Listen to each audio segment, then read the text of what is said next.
మంచిది దేవుని బిడ్డలారా. వాక్య ధ్యానంలోకి మనం వెళ్దాం. లూకాసు వార్త 18వ అధ్యాయాన్ని మనం చూద్దాం. 9వ వచనం నుండి 14వ వచనం వరకు మనం ధ్యానించుకుందాం. యేసు ప్రభువారు ఒక ఉపమానాన్ని చెప్పాడు.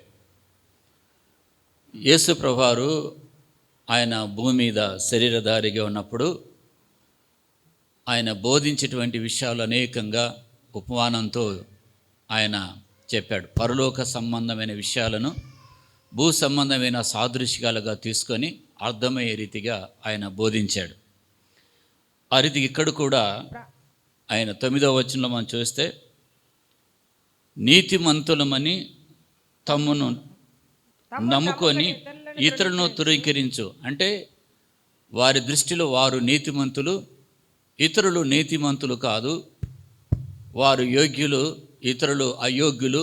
వారి పనులు యోగ్యమైనవి, ఇతరుల పనులు అయోగ్యమని తలంచుకునేటువంటి వారి విషయంలో దాని సెల్ఫ్ రైచియస్నెస్ అంటారు, వారి యొక్క స్వనీతి అంటారు. ఈ స్వనీతి గురించి ఎవరైతే మేము స్వనీతి పరులము అంటే నా నీతి చాలా గొప్పది అని వారిని గురించి ఒక ఉపమానాన్ని చెప్పాడు. దీనివల్ల ఏమవుతుంది అనే విషయాన్ని మనం చూద్దాం. సెల్ఫ్ సెంటర్డ్ అంటారు దేవుని ద్వారా.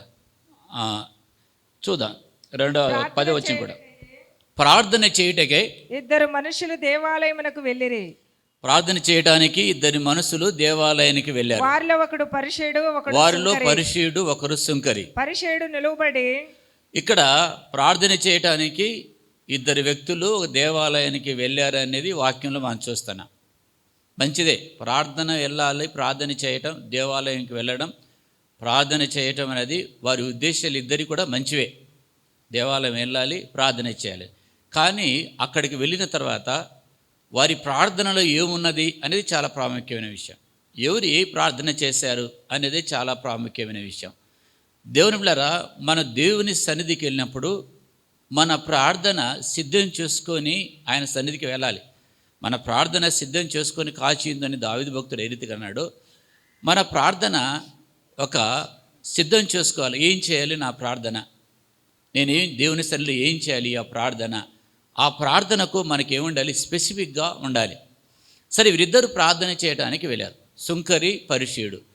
సుంకరి పరిసయ్యుడు ఏమని ప్రార్థన చేశారు? నిలబడి, దేవా నేను చోరులను, అన్యాయస్తులను, వ్యభిచారులనైనను, ఇతర మనుషుల వలనైనను, ఈ సుంకరి వలనైనను ఉండనందుకు నీకు కృతజ్ఞతాస్తుతులు చెల్లించుచున్నాను. 11వ వచనంలో ఈ పరిసయ్యుడు చేస్తున్నటువంటి ప్రార్థన, ఆ ప్రార్థనలో ఏదో లోపం ఉందని మనకు అర్థమవుతుంది.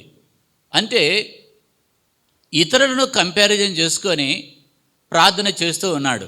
అంటే దేవుని బిడ్డలారా, కంపారిజన్ అంటే ఇతరులతో పోల్చుకొని ప్రార్థన చేస్తూ ఉన్నాడు.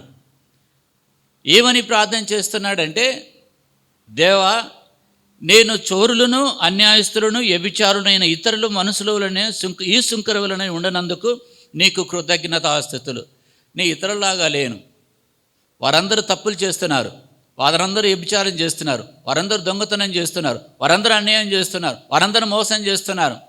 చివరికి ఈ సుంకరి ఉన్నాడే, ఈ సుంకరిలాగా కూడా లేను. నేను చాలా బాగున్నాను, ఇతరులాగా నేను లేను, నేను చాలా బాగున్నాను అని తన స్వనీతిని దేవుని ఎదుట రుజువుపరుచుకుంటున్నాడు. నేను చాలా బాగున్నానని. ఒక మనిషి స్వభావక రీతిగా ఎప్పుడు మంచివాడు కాడు. మన మంచివారం కావాలి అంటే దేవుడు తన వాక్కు చేత మనల్ని నూతనపరచాలి, నూతన హృదయాన్ని ఇవ్వాలి, నూతన జీవాన్ని, నూతన జీవితాన్ని మనకివ్వాలి. అప్పుడు ఇచ్చినప్పుడే మన మాటలో, మన ప్రవర్తనలో, మన జీవితంలో క్రీస్తును మనం చూపించగలం, క్రీస్తు యొక్క సారూప్యాన్ని మనం ప్రతిబింబించగలం. ఈ యొక్క పరిసయ్యుడు చేస్తున్నటువంటి ప్రార్థన ఏంటంటే, నేను నీతిమంతుని అన్నట్టుగా చెప్తున్నాడు. ఎప్పుడైతే దేవుని బిడ్డలారా సెల్ఫ్ సెంటర్డ్ అంటే స్వనీతిని లేకపోతే ఇతరులను కంపేర్ చేసుకొని మనం గొప్పవారమని తలంచుకుంటే అప్పుడు ఏం కలుగుతుందో అనే విషయాన్ని చెప్తాను. ఏం కలుగుతుందంటే ఆధ్యాత్మిక గుడ్డితనం అనేది ఏర్పడుతుంది, స్పిరిచువల్ బ్లైండ్నెస్ అనేది కనపడుతుంది. ఎప్పుడైతే స్పిరిచువల్ బ్లైండ్నెస్ మనకు వస్తుందో మన అంతరంగంలోకి తొంగి చూసుకోలేక మన అంతరంగాన్ని మనం చూసుకోలేము, కరెక్షన్ చేసుకోవడానికి ఇష్టపడం, చేంజ్ కావడానికి, మార్పు చెందడానికి మనం ఏం చేస్తామంటే ఇష్టపడం. అప్పుడు మనం ఏం చేస్తామంటే ఇతరుల యొక్క తప్పులు ఎక్కువ కనపడతాయి, మనము మంచివారంగా కనపడుతూ ఉంటాం. దానివల్ల మనకు గుడ్డితనం అనేది ఏర్పడుతుంది. మరి శుంకరి ఏమి ప్రార్థన చేశాడు? ఈయన ఇంకా చేశాడు. ఏం చేశాడంటే ఇంకా ప్రార్థన చేశాడు. 12వ వచనంలో, వారమునకు 2 మార్లు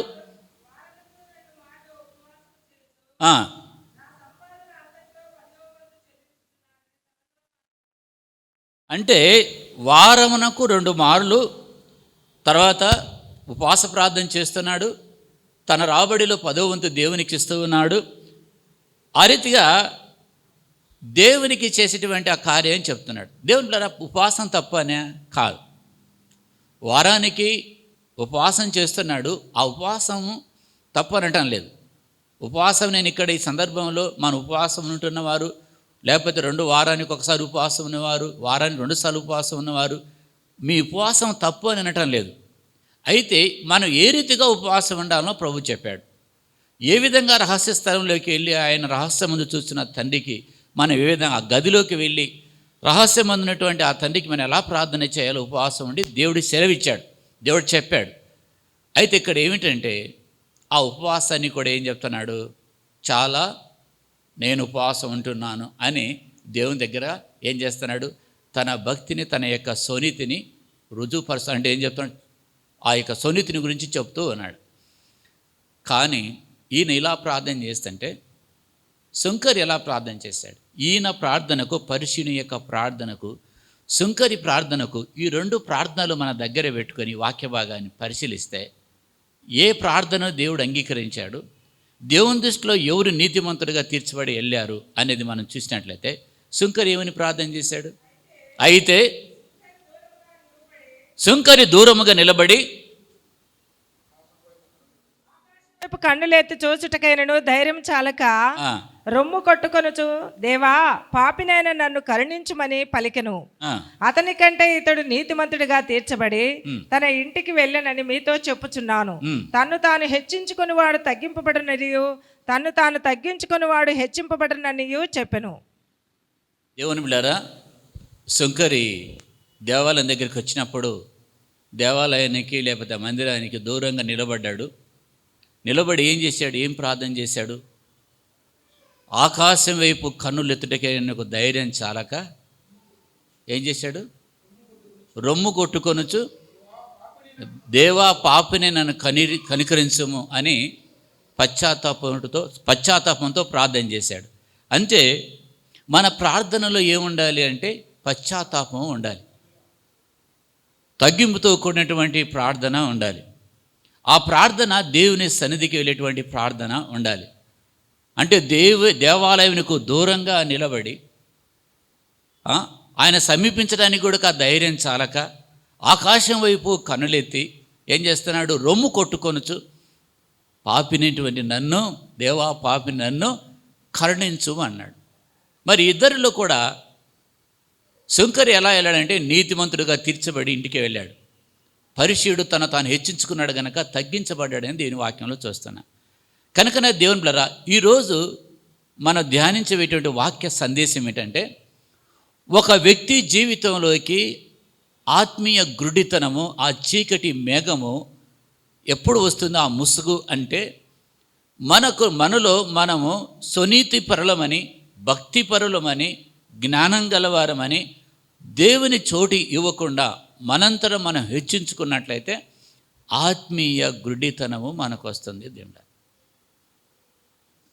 ఎప్పుడైతే ఆత్మీయ గురుడితనం మనకు వస్తుందో మనము కరెక్ట్ చేయబడానికి, లేకపోతే మనం సరిచేయబడడానికి, దిద్దుబాటు కలగడానికి ఇష్టపడం. అందుకే 5 విషయాల్లో మనం చూడాలి. ఇక్కడ ఈ వ్యక్తి సెల్ఫ్ సెంటర్డ్గా ఉన్నాడు. రెండవదిగా ఇతరులను తునీకరిస్తున్నాడు, డిస్పైజ్ అదర్స్. మూడవదిగా ఏం చేస్తాడు, compare oneself with others, ఇతరుతో కంపారిజన్ చేసుకుంటున్నాడు. మూడవది. నాలుగవది ఏం చేస్తున్నాడు, తనలో ఉన్నటువంటి అన్ని నేను ఇవి పాటిస్తున్నానని చెప్తున్నాడు. ఐదవది ఏంటంటే దేవులారా, తాను జీవితంలో మార్పు చెందడానికి అవకాశమే లేదు. ఈ 5 కారణాలను బట్టి మనకేం కలుగుతుందంటే ఆత్మీయ అంధత్వం, గుడ్డితనం అనేది మనకు కలుగుతుంది. ఎప్పుడైతే ఆత్మీయ గుడ్డితనం మనం కలుగుతుందో ఎన్ని విషయాలు మనం చెప్తున్నా మనం గ్రహించలేం. ప్రియమైన దేవులారా, మత్తయి సువార్త 23వ అధ్యాయములో 26వ వచనంలో పరిశీల గురించి అక్కడ చెప్తాడు ఒక సందేశాన్ని. పరిశీలన గురించి మాట్లాడతాడు.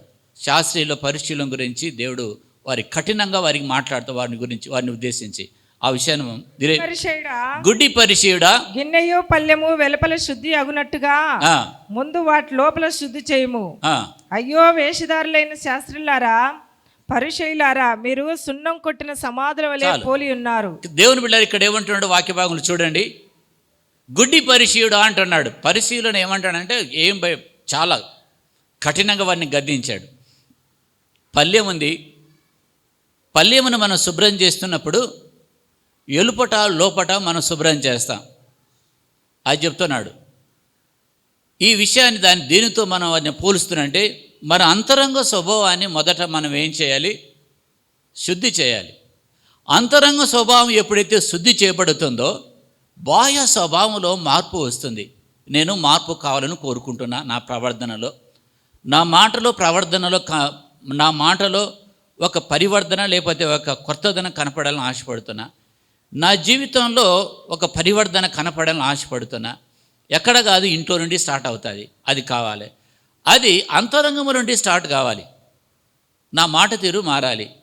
నా అంతరంగం మారకుండా నా మాట తీరు మారదు, నా చూపు మారదు, నా నడక మారదు.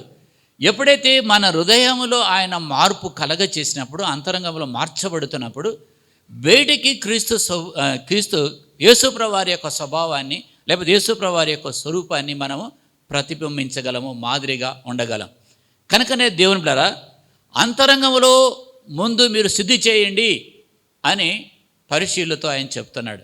కనుక మనం మన ఆత్మీయ జీవితంలో మనం చేయవలసింది ఏంటంటే, అంతరంగాన్ని ఎంతగా మనం శుద్ధి చేసుకుంటామో అది మనకు మేలు. ఆ పీస్, ఆ సమాధానం, ఆ దేవునితో సమాధానం మనం కలిగి ఉంటాం, ఆనందాన్ని కలిగి ఉంటాం. హల్లెలూయా, హల్లెలూయా. కనుక ఎప్పుడైతే మన అంతరంగంలో బాగా ఉంటామో సింహంలాగా ఉంటాం, లయన్స్ లాగా ఉంటాం, సింహంలాగా ఉంటాం. చూడండి దేవులారా,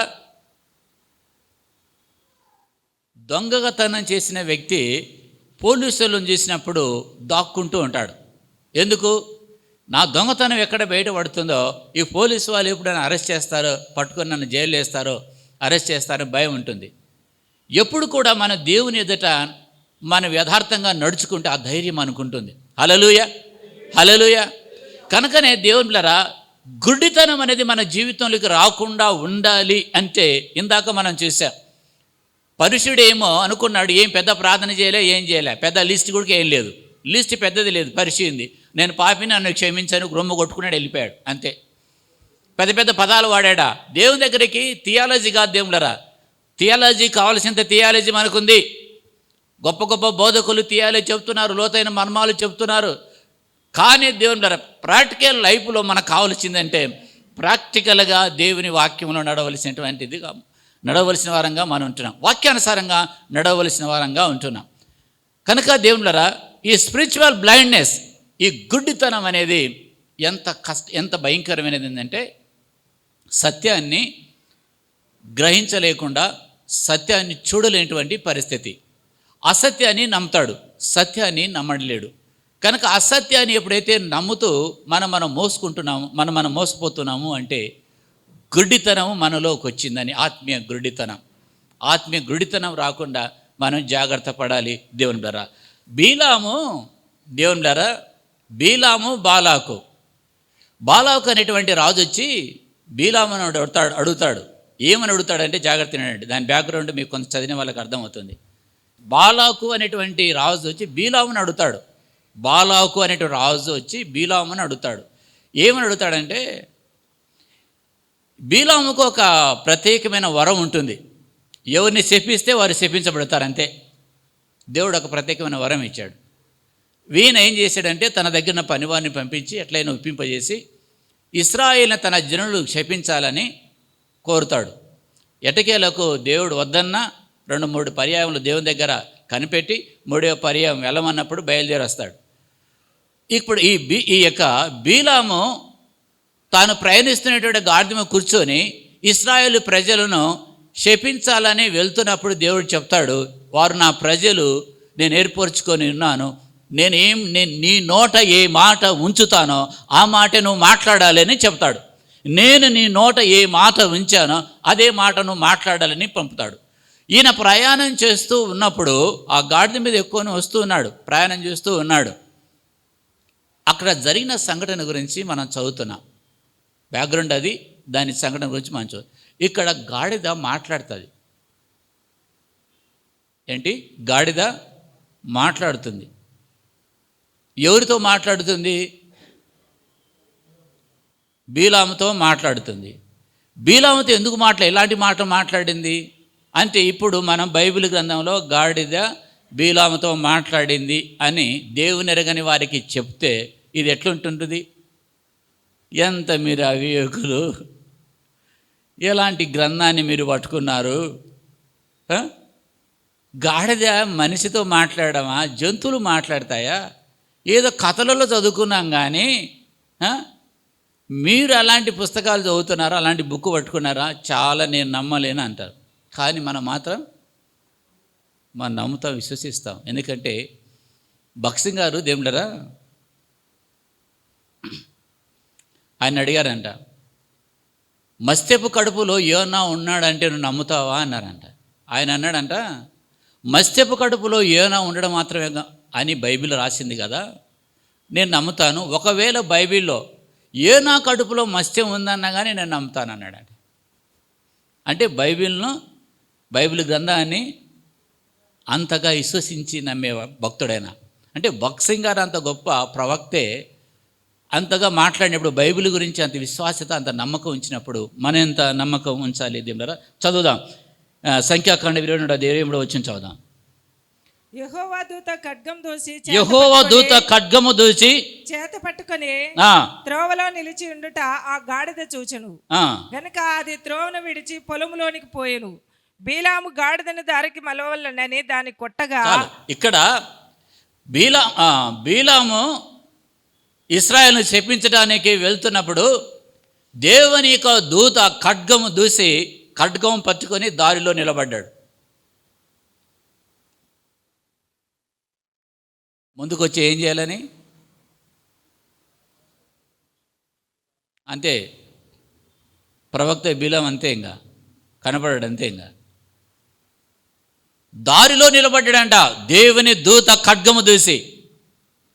అది ఎవరు చూశారు? గాడిద చూసింది. ఈ ప్రవక్త మరి చూడలేదా? అయ్యో దేవుని దూత అని గాడిద దిగి సాగిలపడ్డా?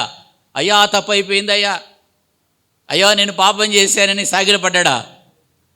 గాడిద చూస్తుంది, బీలాము చూడలేకపోయాడు. అంటే ఇప్పుడు ఎవరి నేత్రాలు చూడగలుగుతున్నాయి? మనిషి నేత్రాలు చూడగలుగుతున్నాయా? గాడిద నేత్రాలు చూడగలుగుతున్నాయా? మరి ప్రవక్త కన్నా గాడిద ఇప్పుడు ఏమైపోయింది? ప్రవక్త ఆయన, ప్రవచించేవాడు, ఏది మాట్లాడితే ఆయన, ఒకవేళ ఇశ్రాయేలు దీవించబడదురుగా కంటే దీవించబడతారు, శపించబడదురుగా అంటే శపించబడతారు. అలాంటి వరం ఉంచాడంట. దేవుని దూత ఖడ్గము దూసి దారిలో నిలబడినప్పుడు గాడిద చూచెను. బీలాము ఏమైపోయాడు? ఎన్నిసార్లు చెప్పినా సంగతి గ్రహించవని ఆయన తల్లిదండ్రులు తల్లిదండ్రులు ఏమంటారు? నెత్తిన బ్రతిమాలుతారంట, నాయనా విను, ఆ పని చేయొద్దు నాయనా అని వారు ప్రతి బ్రతిమాలితే, అమ్మా నా బిడ్డ నీ కాలు పట్టుకుంటే బిడ్డ బుద్ధిగా ఆఫీస్కి వెళ్ళు, బుద్ధిగా రా బిడ్డ అని తల్లి ఎంత ప్రాధేయపడి బ్రతిమాలినా విషయాలు అర్థం కావు. ఆవేదనతో చెప్పిన వారికి అర్థం కాదు, కన్నీటితో అర్థం చెప్పి నీ కాళ్ళు పట్టుకుంటానైనా తల్లిదండ్రులు నీ కాలు పట్టుకుంటాను ఆయన బ్రతిమాలుతారు వాళ్ళు. మీకేం తెలియదు, నాకేం చెప్పొద్దు, నాకు అడ్డు చెప్తే నేను ఇంటికి రానేను అంటే గ్రహించగలుగుతున్నారా? నా తల్లి కన్నీరేంటి, నా తల్లి బాధ ఏంటి? తల్లి పొలంలో పనిచేస్తుంటుంది, కుమారుడు సిటీలో చదువుతుంటాడు. నా తల్లి యొక్క కష్టార్జితం, ఆమె యొక్క రక్తాన్ని నేనేం చేస్తే పిండుకు నేను తాగుతున్నాను ఇక్కడ. నేను ఎట్లా చదవాలి అనేది ఆయన గుర్తు రావాలి. అప్పుడు గుర్తుకొస్తే, కుటుంబ కష్టాలు గుర్తుకొస్తే, పరిస్థితులు గుర్తుకొస్తే చక్కగా చదువుతాడు, చక్కగా పని చేస్తాడు, చక్కగా నడుచుకుంటాడు. చూడగలిగే నేత్రం కావాలి, గ్రహించేటువంటి హృదయం కావాలి, పరిస్థితులను గ్రహించగలగాలి. అంధత్వం ఏర్పడితే ఎట్లా? కుటుంబ పరిస్థితులు ఏమవుతున్నాయి, ఆరోగ్యం ఏమవుతుంది, పరిస్థితులు ఏమైపోతున్నాయి? గ్రహించాలి కదా. గ్రహింపు అనేది దేవుడు అనుగ్రహించేది మనకు. గ్రహింపు అనేది దేవుడు అనుగ్రహించాలి.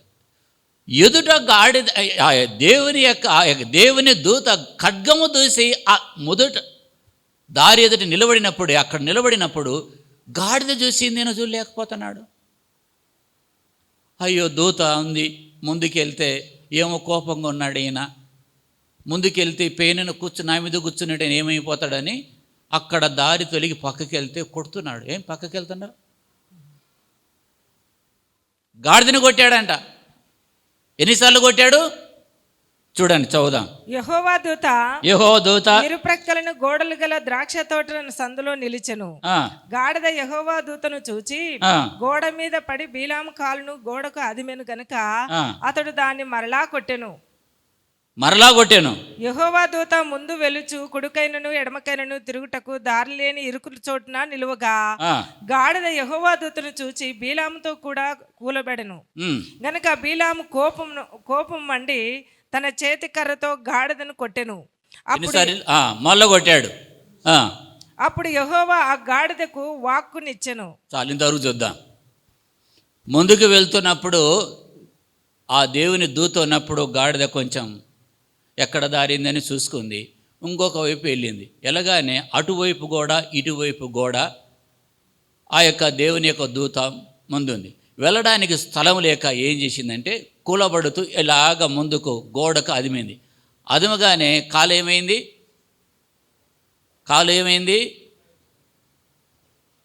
కొంచెం నొప్పి తగిలింది అనకు.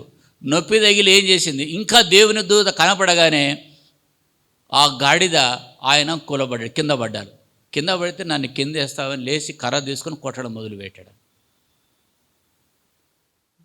నన్ను గోడముకు అదిమావు, నా కాలంతో నొప్పి అయింది, తెలివిందే నీకు అంటాడు కదా. ఎన్ని మాటలు ఉన్నాయి కదా. కోపం వచ్చేసింది నాకు.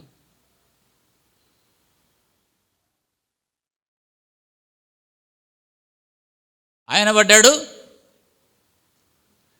గాడిద కూడా కూలబడింది. ఏం దారి లేదు, ఎక్కడ లేదు. ఎక్కడ పోతుంటే అక్కడ నిలబడ్డాడు ఆయన ఖడ్గాన్ని తీసుకొని.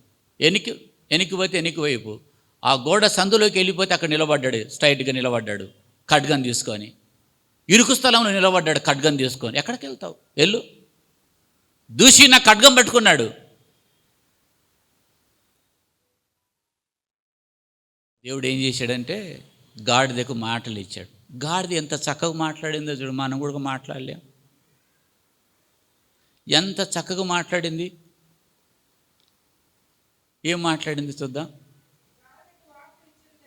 గాడిదకు వాక్కు ఇచ్చాను. అది నీవు నన్ను ముమ్మారు కొట్టితివి.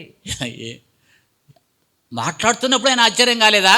అరే నీకు మాటలు ఎట్లా వచ్చినాయి, ఇంతకాలంగా నీకు మాటలు లేవే అని అడగాలి కదా. అది కూడా ఆశ్చర్యం లేదు ఆయనకు. నువ్వు నన్ను ముమ్మారు కొట్టితివి, నేను నిన్నేమి చేసి తిని. చూడు ఎంత చక్కగా సాత్వికంతో మాట్లాడుతుందో గాడిదే.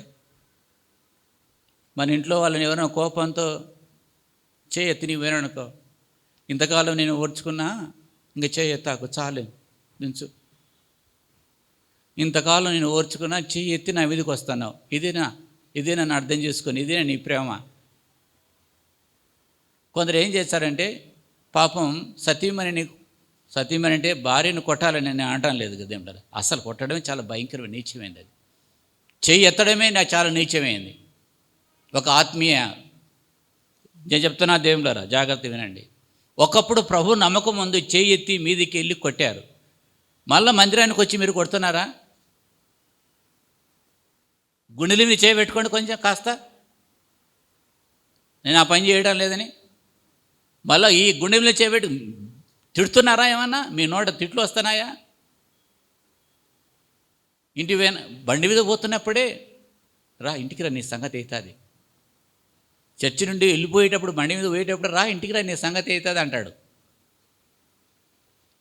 అరే పాస్టర్ గారు ఈ వాక్యం చెప్పాడు, ఎంత ప్రేమతో మెలగాలి, ఒకరినొకరు క్షమించుకోవాలి, ఒకరినొకరు ఆదరించుకోవాలి అని పాస్టర్ గారు ఏం చెప్పాడు, అదేం గుర్తుకురాదు. అది గుర్తుకురాదు.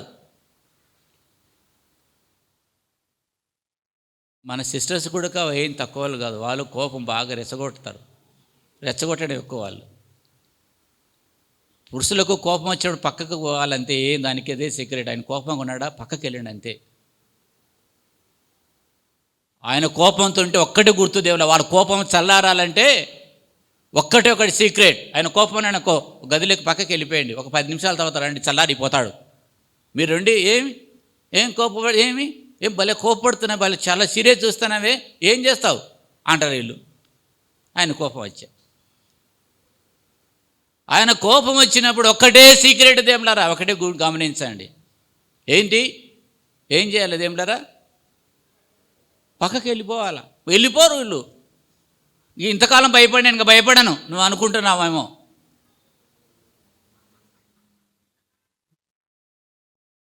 ఇంతకాలం భయపడ్డాను, ఇంక భయపడను, ఇంకా నీ ఆటలు సాగావు. ఆయన కోపం, ఇంకో కోపం వస్తుంది, నీ ఆటలు సాగావు. ఇంకా మృదువైన మాట, నొప్పించు మాట తెలుసు మనకు, తెలియదా? తెలుసు. గాడిద ఏం మాట్లాడుతుంది ఇక్కడ? దేవుడు ఇక్కడ బైబిల్లో చేసి తిని బీలాముతో అనక, నేను ఏమి చేసి తిని అని నీవు నా మీద తిరుగుబడితివి. నేను నీకేం చేశాను? నన్ను కొట్టావు కదా, నేనేం చేశాను అని అంటే ఈ బీలాము అంటున్నాడు, నువ్వు నాకు మీద తిరుగుబాటు చేశావు. నా చేత ఖడ్గమున్న ఎడల నిన్ను చంపి ఇందునని గాడిదతో అనక, అందుకు గాడిద, నేను అంటే ఆయన చేతిలో ఖడ్గం ఉంటే ఏం చేస్తాడంట? చంపు. మరి ఆయన చేతిలో ఖడ్గం ఉన్నాడు, ఇంకో చేతిలో ఖడ్గం ఉంది, ఆయన ఏం చేయాలి? బీలాము అంటున్నాడు, నా చేతిలో ఖడ్గం ఉన్నట్లయితే నేనేం చేస్తూ చంపి ఉందని అంటున్నాడు. చదవండి. అందుకు గాడిద, నేను నీ దాననైనది మొదలుకొని నేటి వరకు నీవు ఎక్కుచూ వచ్చిన నీ గాడిదను కానా. ఇంతకంటే ఎవరు మాట్లాడతారు చెప్పండి? ఇంకా ఇంతకంటే సాత్వికంగా ఎవరైనా మాట్లాడతారా? ఎక్కడ ఒక్కసారి మాట్లాడిన గాడిదలు అంత సాత్వికం వచ్చింది, ఎట్లా వచ్చింది? ఆ వాక్కు దేవుడు పెట్టాడు గనక ఆ వాక్కులో సాత్వికం ఉంటుంది. దేవుని స్తోత్రం, హల్లెలూయా. వాక్కు ఇచ్చినది దేవుడు, ఆ వాక్కు గనక, దేవుడు ఇచ్చిన వాక్కు గనక సాత్వికం. నీ గాడిదను గాన ఇన్నాళ్ళు నన్ను ఎక్కుతూ వచ్చావు, ఎప్పుడైనా ఇలా చేసినానా? ఎప్పుడైనా నేను కింద పడేసినానా? ఎంత బరువైనా మోసుకొని పోయినాను కదా, ఎంత ఎడారిలోనైనా, ఎంత కష్టం లోయలోనైనా, ఎంత కొండలలోనైనా నేను మోసుకుంటూ వస్తున్నాను కదా, ఎప్పుడైనా ఇట్లా చేసినానా నేను? రైట్. నేను ఎప్పుడైనా ఇట్లు చేయట కదా అని బీలాముతో అనగా అతడు లేదు అనెను. అంతలో యెహోవా బీలాము కన్నులు తెరిచి, ఇప్పుడు బీలాము కన్నులు తెరిచాడు దేవుడు. అంతలో యెహోవా బీలాము కన్నులు తెరిచాడు. అప్పుడు కనపడు. దూసిన ఖడ్గము చేత పట్టుకొని త్రోవలో నిలిచి ఉన్న యెహోవా దూతను చూచి తల వంచి సాష్టాంగ నమస్కారం చేయగా, చాలు. ఎప్పుడైతే బీలాము యొక్క కన్నులు తెరవబడ్డాయో ఆ యొక్క దేవదూతను చూడగలిగాడు. కన్నులు ఇంత ముందు లేవా అంటే ఎందుకు లేవు? చూస్తూనే ఉన్నాడు, మరి చూడలేకపోయాడు. అప్పుడేమైనాయి కన్నులు? దేవుడు కన్నులు తెరిచినప్పుడు మాత్రమే బీలాము చూడగలిగాడు. ఎవరిని? దూతను చూడగలిగాడు. ఖడ్గము దూసినటువంటి ఆ యొక్క దూతను చూడగలిగాడు. బీలాము కన్నులు, ఆయన ప్రవక్త అయిన కన్నులు మూయబడ్డాయి. దేవుడు కన్నులు తెరవగానే చూడగలిగాడు. ఏదైనా కొన్ని విషయాలను, కొన్ని మర్మంతో కూడిన విషయాలు, మనకు అర్థం కాని విషయాలను మన దేవుని మీద ఆధారపడాలి. దేవా, గ్రహించే హృదయం నాకు కావాలి, అర్థం చేసుకునే మనసుని ఇవ్వాలి నాయన, నీ మీద నేను ఆధారపడుతూ ఉన్నాను అంటేనే అర్థమవుతుంది. అది గ్రహించేటువంటి మనసును మనకు ఇవ్వగలుగుతాడు. ఆధ్యాత్మిక విషయాలు కావచ్చు దేవులరా, బైబిల్ ఉన్నటువంటి సత్యాలు కావచ్చు, జీవితం కావచ్చు, మరి ఏదైనా కావచ్చు, మనకు అర్థం కానిదిని మనం చూడగలగాలి అంటే దేవుని సహాయం మనకు కావాలి. దేవుని సహాయం మనకు కావాలి. అంటే ఒక ప్రవక్తకు జ్ఞానం బోధించాలంటే, ఆ వెరితనాన్ని అడ్డగించాలంటే, బోధించాలంటే దేవుడు ఎవరిని వాడుకున్నాడు అంటే అర్థమైపోయింది. ఎవరినైనా ఆయన వాడుకోగలుగుతాడు. నేను శక్తివంతుని బలవంతుని కావడానికి ఏమీ లేదు. దేవుడు మిమ్మల్ని వాడుకోవాలంటే ఇక్కడ నిలబెట్టి వాడుకుంటాడు అంతే. మీలో ఆయన మిమ్మల్ని ఏర్పరచుకొని వాడుకోవాలన్నప్పుడు వాడుకుంటాడంతే. ఆయన వాక్కుని చేయను వాడుకుంటాడంతే. కనుక దేవుని బిడ్డలారా, బీలాము ప్రవక్త అయిన గుడితనంతో ప్రవర్తించాడు. ఆ గుడితనం వెళ్ళిపోవడానికి, లేకపోతే ఆ కన్నులు తెరవబడడానికి ఏం చేశాడు? గాడిదను. ఆయన బైబిల్ గ్రంథంలో కాకులను వాడుకున్నాడు, మత్స్యమును వాడుకున్నాడు, జంతువులు ఆయన వాడుకున్నాడు. దేవుడు ఆయన జంతువుకే మాట్లాడడానికి వాక్కుని ఇచ్చాడు. గమనించండి, గాడిదకు వాక్కునిచ్చిన దేవుడు అనేకసార్లు మనం అనుకుంటుంటాం, అయ్యో నేను ఎలా మాట్లాడాలి, ఎలా బోధించాలి, మీకంటే నాకు ఎక్కువ కష్టం మీరు అనుకుంటున్నారేమో. నాకు మాట్లాడడం ఈజీ అనుకుంటే నాకు మాట్లాడడమే కష్టం. ఒక మూలన కూర్చొని ఎంతసేపు అయినా ప్రార్థన చేయమంటే చేయడం ఇష్టం నాకు. వాక్యం బోధించడం అంటే నాకు కష్టం అవుతుంది. ఇప్పుడు కూడా ఎలా పాస్టర్ గారు మీరు రోజు కూడా వాక్యం చెప్తారంటే నాకు కష్టం. ఇప్పుడు కూడా కష్టమే.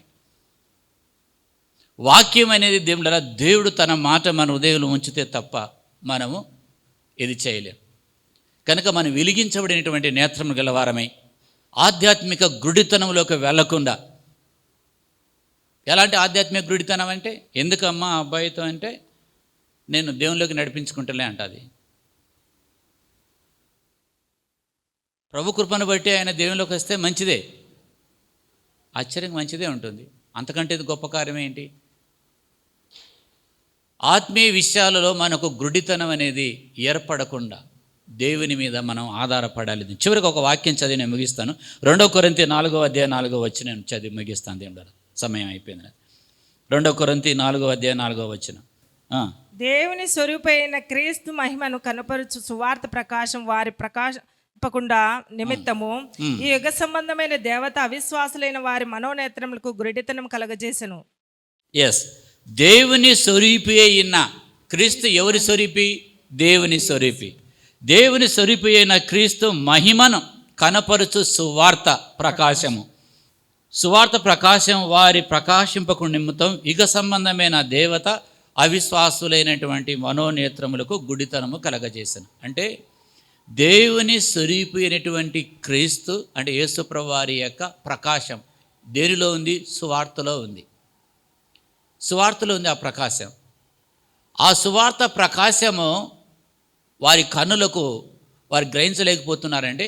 వారి మనోనేత్రాలకు, అవిశ్వాసులైన మనోనేత్రాలకు యుగ సంబంధమైనటువంటి దూత అంటే సాతానుడు గుడితనం కలగజేశాడు. మనం వెళ్ళి యేసు ప్రభువు వారి యొక్క సువార్తను గురించి మనం ప్రకటించినప్పుడు ఆయన దేవుని స్వరూపి. ఆ క్రీస్తు యొక్క సువార్త అది ప్రకాశవంతమైన ప్రకాశమానం, ఆ వెలుగు వారికి అందకుండా యుగ సంబంధమైన దేవత అవిశ్వాసులైనటువంటి కనులకు, నేత్రాలకు ఏం కలుగజేస్తున్నాడు? గురుడితనం. చాలాసార్లు చెప్తుంటారు, ఎన్నిసార్లు చెప్పి నీకు అర్థం కాదా? ఇంట్లో వాళ్ళు మన వాళ్ళు అంటుంటారు కొంతమంది, నీకు ఎన్నిసార్లు చెప్తున్నాను, అర్థమవుతుందా నీకు? ఎన్ని పర్యాయములు నీకు చెప్పాను, విషయాలు అర్థమవుతున్నాయా? ఇంత చెప్పినా నీకు అర్థం కావటం లేదు, ఇంకా నా చేత కావటం లేదు. ఇంకా విషయాలు నీకు చెప్తున్నాను ఇలాగా, ఇప్పుడు మన పిల్లలు కూడా మంచి బోధ చెప్తున్నప్పుడు వారి హృదయంలోకి వెళ్ళదు, ఇంకా వాళ్ళు కఠినమవుతుంటారు. గ్రహింపు వస్తే చాలు దేవులారా, చిన్న గ్రహింపు మనకు వస్తే చాలు. ఆ గ్రహింపు అనేది దేవుడిచ్చేది, ఆ ఎలిగింపు అనేది దేవుడిచ్చేది. యేసుప్రభు వారు ఒక గుడ్డి వ్యక్తిని బాగు చేస్తే, చూపునిస్తే పరిశీలి వచ్చి అడుగుతారు. యోహాను సువార్త 9వ అధ్యాయంలో ఉంటుంది. పరిశీలి వచ్చి అడుగుతారు, అవును ఆయనకి ఎలాగా నీకు కనులు తెరిచాడంటే, ఆయన ఎవరో నాకు తెలియదయ్యా, నాకు కనులు ఇచ్చాడు, ఆయన నాకు చూపునిచ్చాడు, నేను చూస్తున్నానని. అయితే ఆయన పాపి, ఆయన వదిలిపెట్టు, దేవుని నమ్ముకో అంటారు. ఆయన పాపి ఎవరో నాకు తెలియదు, ఒకటి మాత్రం నాకు తెలుసు, ఒకప్పుడు చూడలేదు ఇప్పుడు చూస్తానా, ఒకవేళ మీరు ఏమైనా ఆయనకు శిష్యులు అవుతారా అంటాడు ఆయన. శాస్త్రీయులు చూస్తున్నటువంటి ఆ మనిషికి ఆ వ్యక్తిలో జరిగిన అద్భుతాన్ని చూసి నమ్మలేకపోయారు. ఆ వ్యక్తిని పట్టుకొని పదే అడుగుతున్నారు, ఎక్కడ, ఎలాగ కళ్ళు తెరిచాడైనా, ఆయన ఎవరు, ఆయన పేరేంటి అని అడుగుతుంటే ఈయన అన్నీ విని విసిగిపోయి చివరికి అంటాడు, ఎవరో నాకు తెలియదయ్యా, నేను ఒకప్పుడు గుడ్డోని, చూపు లేని వాడిని, ఆయన వచ్చి నాకు చూపునిచ్చాడు, ఇప్పుడు నేను చూడగలుగుతున్నా. ఒకప్పుడు గుడ్డోని, ఇప్పుడు నేను చూస్తున్నా. అంటే దేవులారా, ఒకప్పుడు మనము క్రీస్తు లేని, అంటే క్రీస్తుని అంగీకరించక ముందు అన్యులుగా మనం ఉంటున్నప్పుడు అంధకారంలో ఉన్నాం. ఆత్మీయ సత్యాలు మనం ఎరగం, ఆత్మ సంబంధమైన విషయాలు మనకు తెలియదు. ఆత్మ బోధిస్తేనే మన ఆత్మ సంగతులు మనకు అర్థమవుతాయి. ఎలిగించబడిన తర్వాత ఆత్మ సంగతులు అర్థమవుతాయి దేవులారా. అప్పుడు మన విషయాలను ఇతరులకు మనం చెప్పగలుగుతాం. చెప్పడం మాత్రమే కాకుండా వాటిలో మనం నడవగలుగుతాం. ఆ వ్యక్తి అదే అన్నాడు, ఆయన ఎవరో నాకు తెలియదు, ఆయన పాపి, ఆయన దగ్గరకు వెళ్ళొద్దు అంటే, ఆయన పాపి ఎవరో నేను ఎరగను, నాకు ఆయన నా కనులు తెరిచాడు. దేవుడు అదే మన జీవితంలో చేశాడు. మన ఆధ్యాత్మిక నేత్రాలు తెరవబడితే, ఒక యవనస్తుని యొక్క ఆధ్యాత్మిక నేత్రాలు, మనోనేత్రాలు తెరవబడితే, మమ్మీ ఆ పని నేను చేస్తాను, ఎందుకు కష్టపడతారు వింటున్నారా? మన యవన బిడ్డలు రక్షింపడితే ఏం చేస్తారు తెలుసా? నానా అక్కడ పని ఉంది, పని చేయాలంటే, ఎప్పుడు చేయాలి మమ్మీ, నేను వెళ్ళి చేస్తాను అంటాడు. అదే వెలిగించబడబోతే, ఇప్పుడే చేయాలనా, ఇంత తొందరగా చేయాలనా, రేపు చేసి సరిపోదా, ఎల్లుండి చేసి సరిపోదా, ఇప్పుడే నాకు చెప్తారా, ఇప్పుడే నేను ఇంట్లో బయట ఉండి నా ఫ్రెండ్ దగ్గర ఉండి వచ్చాను, ఇప్పుడే నాకు చెప్తారా, నేను చేయలేదు, నాకు తలనొస్తుంది, కడుపు నొస్తుంది అంటాడు. పని చెప్తాగానే కడుపు నచ్చింది, తలనొస్తుంది అంటారు కొంతమంది. అది వెలిగించబడిన బిడ్డ అయితే ఏం చేస్తాడు? మమ్మీ మీరు, నేను చూసుకుంటాలే, మీరు కష్టపడకండి. అర్థం చేసుకుంటాడు, తల్లి దగ్గరికి వచ్చి అర్థం చేసుకుంటాడు. అమ్మ నువ్వు బాధపడద్దు, నేనున్నాను కదా. నాన్న దగ్గరికి వచ్చాడు, బాధపడద్దు, నేనున్నాను, నేను చూసుకుంటానులేండి, మీరు వెళ్ళొద్దు ఎండకు, నేను పోయి నేను షాపింగ్కి వెళ్ళి నేను తీసుకొస్తాలేండి, మీరేం బాధపడద్దు, నేనున్నాను కదా. వద్దు. అంత మాత్రమే కాదు, తల్లిదండ్రులు లోబడి ఉంటాడు, విధేయత చెప్పేస్తాడు, ప్రార్థన చేస్తాడు. అవన్నీ అప్పుడు ఆ గుడ్డితనం పోవాలంటే ఎప్పుడు వస్తుంది? యేసుప్రభు రావాలి, యేసుప్రభు హృదయంలోకి రావాలి. మన పిల్లలు గుడ్డితనంతో ఉన్నారు, ఆధ్యాత్మిక గుడ్డితనం, వెలిగింపు లేదు. వెలిగింపు ఉంటే అన్నీ ఇంకేం సమస్య లేదు. మనం తల్లిదండ్రులకు అండగా ఉంటాడు, తల్లిదండ్రుల మనసు అర్థం చేసుకుంటాడు, విధేయత చెప్పిస్తాడు, అండగా ఉంటాడు, దగ్గరుండి వారి బాగోగులు చూసుకుంటాడు, వారితో పని చేయించడు. మీరు చేయొద్దు, నేను చేస్తానంటాడు. ఈ రోజుల్లో పిల్లలు ఏమంటున్నారు? తండ్రి పని చేస్తాంటే పిల్లలు ఏం చేస్తారు? ముసలోడు చేయని, బుద్ధి వచ్చిందిలే చేయని ముసలోడు, నన్ను నిన్ననే బాగా మందలించాడు, ఈ ముసలోడికి పని చేస్తేనే పని బాగా చక్కగా కుదురుతాడు అని అనుకుంటూ రిమోట్ కంట్రోల్ తీసుకుని టీవీ చూసుకుంటూ కూర్చొని చూస్తుంటాడు.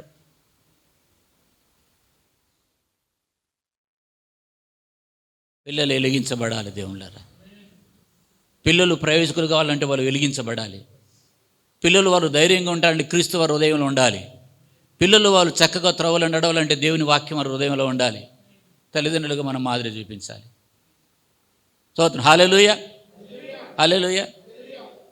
గుడ్డితనం మనకి ఏ విషయంలో, నేను ఆ గుడ్డితనంలో నేను అడుగుతాను, చాలా గుడ్డితనం ఉంది ప్రభువా, నాకు కళ్ళు తెరిపించు నాయనా. ఈ విషయాలు చెప్తే నాకు అర్థం కావడం లేదు, నాకు కళ్ళు తెరువు. అనేక విషయాలు గుడితనం ఉంటుంది. నేను అడుక్కోవాలి, మీరు అడుక్కోవాలి. కనుక ఈరోజు ఏంటి పాస్టర్ గారు మేము బాగానే చూడగలుగుతున్నామండి. ఈ భౌతిక నేత్రాలతో మనం చూడగలుగుతున్నాం, కానీ ఆధ్యాత్మిక నేత్రాలు మనకు కావాలి. దేవుని బిడ్డలారా, ఆధ్యాత్మిక నేత్రాలు కావాలి. ఆధ్యాత్మిక నేత్రాలు చూస్తే 10 సంవత్సరాలది ఇంకా జరగబోయేదాన్ని ఇలా చూడగలవు. దేవుని స్తోత్రం. హల్లెలూయా, హల్లెలూయా. ఆయన కార్యాలను చూసే నేత్రాలు మనకు కావాలని మనం నిరీక్షిద్దాం. దేవుడు అట్టి మనోనేత్రాలు, అట్టి ఆధ్యాత్మిక నేత్రాలు మనకు అనుగ్రహించబడను గాక. ఆమేన్. పరిశుద్ధుడా, ప్రేమగల తండ్రి, నీ స్తోత్రములు నాయన, నీకు వందనాలు చెల్లిస్తున్నా. ఎత్తబడినటువంటి వాక్యాన్ని బట్టి నీకు వందనాలు. అది మా జీవితాల్లో ఫలింపు దయచేయమని యేసు నామములో ప్రార్థించి వేడుకొంచున్నాం మా పరమ తండ్రి. ఆమేన్.